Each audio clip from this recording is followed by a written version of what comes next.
नमस्कार मित्रांनो, तुमचे स्वागत आहे श्री स्वामी समर्थ.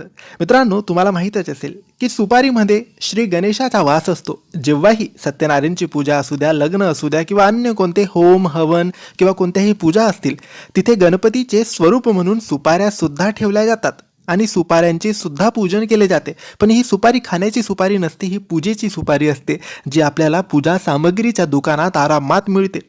मित्रांनो, आज तुम्हाला आम्ही फक्त एक सुपारीचा असा एक उपाय, असा एक तोडगा सांगणार आहे, जो तुमच्या सगळ्या इच्छा पूर्ण करू शकतो, तुम्हाला नशिबाची साथ मिळवून देऊ शकतो.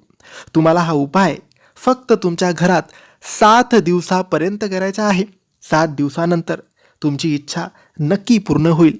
आता तुम्हाला या उपायासाठी एक पूजेची नवीन कोरी सुपारी लागेल. नवीन कोरी म्हणजे तुम्हाला ती बाजारातून, पूजा सामग्रीच्या दुकानातून विकत आणायची आहे. वापरलेली घरात असलेली पूजेची सुपारी वापरू नये. तुम्हाला नवीन 1-2 रुपयाची सुपारी मिळते पूजा सामग्रीच्या दुकानात, ती आणायची आहे. ती आणल्यानंतर तुम्हाला तिचे दुधाभिषेक म्हणजे दुधाने तिला अभिषेक करून घ्यावे, नंतर पाण्याने अभिषेक करून घ्यावे आणि त्यानंतरच तिचा या उपायामध्ये वापर करावा. आता हा उपाय तुम्हाला केव्हा करायचा आहे, तर हा उपाय तुम्हाला फक्त गुरुवारच्या दिवशी करायचा आहे. सुपारी केव्हाही आणा, तुम्ही आणून तिला घरात ठेवून द्या आणि गुरुवारच्या दिवशी सकाळी, संध्याकाळी, दुपारी केव्हाही हा उपाय करू शकतात. सुपारी गुरुवारच्या दिवशीच दुधाभिषेक करून घ्यावी. त्यानंतर ती सुपारी आपल्या देवघरात ठेवून द्यावी. कोणत्याही बाजूला, डाव्या हाताला, उजव्या हाताला, कुठेही ती सुपारी तुम्ही ठेवून द्यावी, जिथे तुम्हाला सोयीस्कर वाटेल तिथे.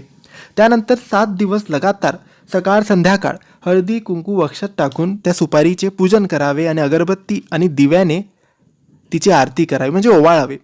7 दिवस तुम्ही ही प्रक्रिया अवश्य करावी आणि 7 दिवस झाल्यानंतर म्हणजे 8व्या दिवशी ती सुपारी देवघरातून तुम्ही घ्यावी आणि आपल्या तिजोरीमध्ये कायमस्वरूपी ठेवून द्यावी.